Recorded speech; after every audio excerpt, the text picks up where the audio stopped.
Então, Fechamos te esse devolvo a bloco. bola para irmos para o segundo bloco. Ó, o bloco 2 agora é para falar dessa entrevista que o governador de Minas, o Romeu Zema, ele deu ao Estado de São Paulo na semana passada. E provocou uma saraivada de críticas a ele, né? E desde então está se discutindo. A ideia, basicamente, como eu falei na abertura do programa, do Zema é criar né? Já tem um bloco, um grupo com os estados do Sul e do Sudeste, mas ele acha que é preciso que essas duas regiões elas atuem de uma maneira mais dura.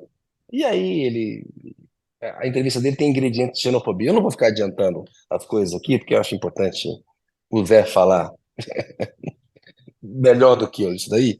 Zé, a pergunta que você tem que responder é a seguinte: o que o governador de Minas, Romeu Zema, pretende com a ideia de rachar o Brasil? Vamos lá. Então, eu vou dar o título de cara, tá? Para se eleger presidente, Zema quer rachar o Brasil. É isso. O cálculo do Zema não é um cálculo de estatística, de estadista, não é um cálculo de alguém que está preocupado com o país, é um cálculo de alguém que está preocupado exclusivamente com ele. E ele usa como desculpa a reforma tributária, mas é tipo falar de corda em casa de enforcado, porque Minas Gerais tem a pior nota de finanças públicas do Brasil junto com o Rio Grande do Sul, que, aliás, é o único outro estado que apoiou a declaração do Zema, cujo governador, Eduardo Leite, apoiou a declaração é, Depois o separatista Eduardo Leite quase deu uma do Zema. recuada porque pegou mal, mas na largada ele É, apoiou. É isso e aí. o Zema ficou pendurado sozinho lá com a declaração dele. Os Isso. dois têm nota D, dada pelo Tesouro Nacional, e não é uma nota assim aleatória, é uma nota baseada em indicadores financeiros. Se você vai lá e pega, vamos pegar aqui, vamos lá no Tesouro, né, para analisar a capacidade de pagamento dos estados. A dívida consolidada sobre a receita corrente líquida em Minas Gerais é de 187%. É quase o dobro. Quer dizer, o que o Minas deve é quase o dobro do que ela tem de receita corrente líquida. Você pega a poupança, que é a despesa corrente versus a receita corrente ajustada, dá quase 100%, quer dizer, está quase tudo comprometido com a despesa, está consumindo quase tudo que ele tem de receita. E as obrigações financeiras, sendo que ele tem uma enorme dívida para pagar, né? E as obrigações financeiras são 615% da disponibilidade de caixa. Então, ele está reprovado na contabilidade. E você vai dizer, mas pegou o Estado numa situação difícil. Sim, é verdade, pegou o Estado numa situação difícil, mas se você compara qual era a situação no primeiro ano de governo com a do último ano de governo, do primeiro mandato, a nota não mudou, continua D. Quer dizer, ele fez pouquíssimo, Ele deu uma já está. melhoradinha, Ele está mas melhorou 4 anos e muito meio pouco. governando Minas. Não dá para Exato. ficar, não é isso? E Então, ele é do assim, novo, ele não é isso? é É um exato. gestor, né? Gestão, não é a gestão, não é a É. capacidade do setor privado de mostrar sua competência em gestão, não mostrou até agora. Cara, certo. Longe disso, entendeu? Aí você vai ver a reforma tributária. Minas ficaria com 10% da arrecadação, absolutamente proporcional ao tamanho de Minas. O Estado não tem prejuízo nenhum. Se você pega os municípios, aí é que não dá para entender mesmo, porque 88% dos municípios de Minas Gerais ganhariam receita com a reforma tributária. É mais do que a média nacional, que é 85% dos municípios. É mais do que São Paulo, é mais do que o Amazonas, é mais do que Goiás, Mato Grosso do Sul, Rio de Janeiro, Rondônia. Quer o quê? Ô O que Zé, ele ele quer? está desinformado e quer fazer política, Não, ele ou está ele só está cínico. desinformado? É Uma mistura cínico. das duas coisas. Ele está usando uma desculpa técnica para se projetar politicamente. É isso. Por que você acha que ele veio para São Paulo dar essa entrevista para o órgão representante do conservadorismo paulista? Para jogar justamente para tentar ver se traz os paulistas conservadores para o seu barco. É óbvio, o lance só que saiu completamente pela culatra. Ele conseguiu sim não aglutinar a direita em torno dele, ele conseguiu aglutinar todo o resto do Brasil contra ele. Foi a declaração mais desastrosa que um pré-candidato a presidente da República deu nos últimos anos que eu me lembre.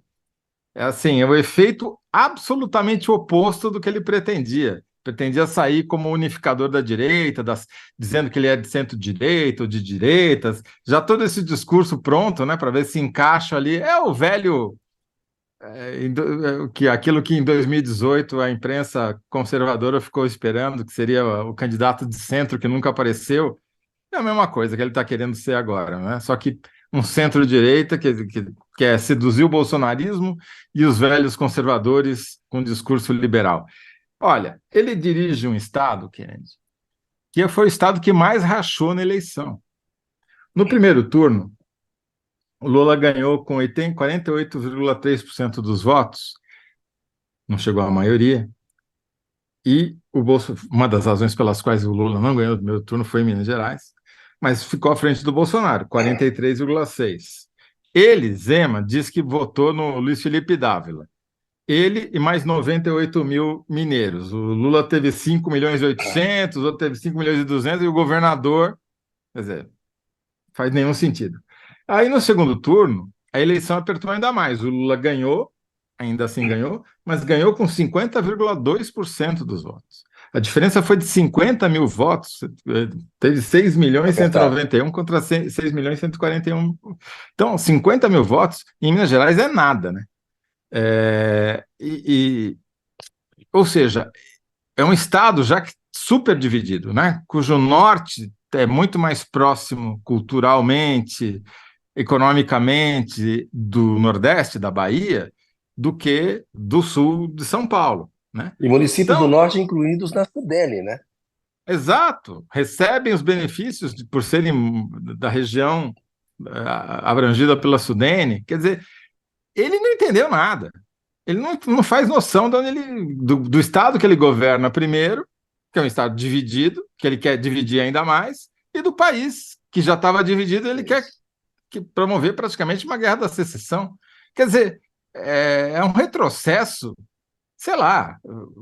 Só pode ter ido dado entrevista para o Estadão, porque no Estadão tem uma bandeira da Revolução de 32 ainda lá na parede até hoje, entendeu? É inacreditável, Kennedy. É inacreditável essa história do Zema.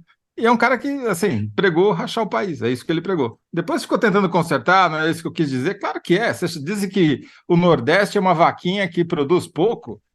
Ah, Isso. vá pastar você, né, Zema? Eu acho uma figura politicamente está muito aquém desse sonho presidencial. Acho difícil se viabilizar como candidato presidencial com esse tino político Agora, eleitoral dele, né? então, É difícil. Eu acho muito difícil. Mas enfim. É um típico político do novo. Realmente ele merece o que partido que acabou, tem. né? Que é um partido que não existe mais, que não vai sobreviver à cláusula de barreira.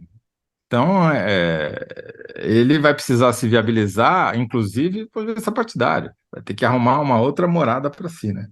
Enfim, a minha síntese é isso, Kennedy. O Bom, Zema quer, para se eleger presidente, Zema quer rachar o Brasil. É isso. boa síntese. Ô Zé, vamos falar ainda rapidamente sobre essa nota que o Haddad soltou com as simulações de alíquota com a nova reforma tributária, levando em conta as exceções, né, que foram feitas na Sim. votação na reforma tributária. Dá os dados para a gente, Zé, o que que isso significa? Ele entregou isso para o relator da reforma tributária no Senado, o senador Eduardo Braga, do MDB do Amazonas.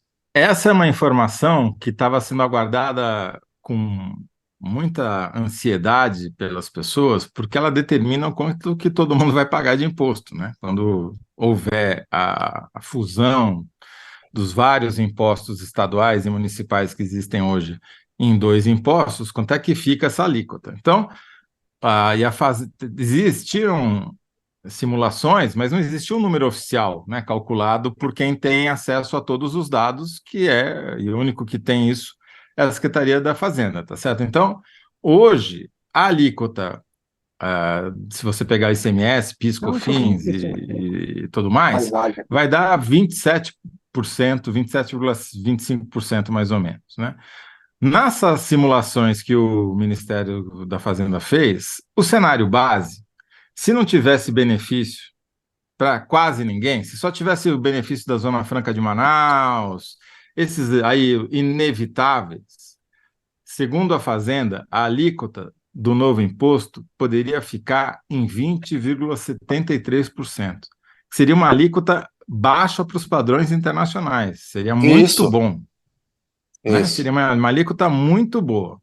Mas aí já começam a enfiar, né, os jabutis nas forquilhas. Então, primeiro, eles consideram, então tá bom, essa alíquota seria a alíquota base. Mas, nesse cenário, mais um desconto de 50% para a agropecuária e para a cesta básica, aí a alíquota já subiria de 20,7 para 22,4. Olha o salto, quase 2 pontos percentuais, que todo mundo vai pagar. Né? Aquilo que a pessoa Pobre, para inclusive. ser justo vive falando, quer dizer, não existe imposto grátis. Se você dá desconto Isso aí. para um, todo mundo vai pagar a conta. Ah, mas Isso. tem que dar desconto para educação básica, educação privada também. Alíquota, desconto de 50%, a alíquota já sobe para 22,7. Ah, mas tem que dar também desconto para a saúde privada. Ah, então a alíquota já não vai ser mais de 22,7, vai ser de 23,3. Ah, mas tem que dar desconto para os outros bens e serviços, não é justo que os outros fiquem de fora? Ah, tá bom. Então agora a alíquota vai para 23,7. Aí dizem, não, mas a redução tem que ser maior. Tem que ser de 40 para 40%, um desconto de 60% na alíquota básica. Ah, então já vai para 44,4. Não, não, não. A cesta básica tem que ser alíquota zero. Não pode cobrar nada. Tá bom, 25,1. Aí tem mais um monte de penduricalhozinho que enfiaram lá, alíquota de 25,45. Não é a mais alta do mundo, mas está perto. Vai perder para a Hungria, e poucos outros países, né? E a Quer dizer, mais ou menos uns proporção, 4 pontos percentuais, de alta, mais ou menos isso que exatamente, dá. É muita vai de coisa. 20,7 para 25,45. E o pior, Kennedy, estava falando com a Renata agora lá do Para Ser Justo, Quase 5. e ela está dizendo que no Senado o lobby do agronegócio é para baixar para 20%, dá um desconto de 80%. Aí vai passar de 26%. Né? Então, é hora de atuarmos a sociedade brasileira para evitar que se coloquem mais O risco de piorar a jabutis reforma é nessa grande. forquilha aí, porque senão É todo isso. mundo vai pagar a conta e vai Não vai passar de piorar. 25%. Já não é uma Isso alíquota aí. baixa, já é uma das mais altas do mundo e vai ser ainda maior se insistirem em ficar dando desconto com. Porque o nego fala, mas né, é comida, tudo bem, mas quem vai pagar a conta? Todo mundo, inclusive quem come. E dilui o efeito do cashback também, né? Exato. Enfim.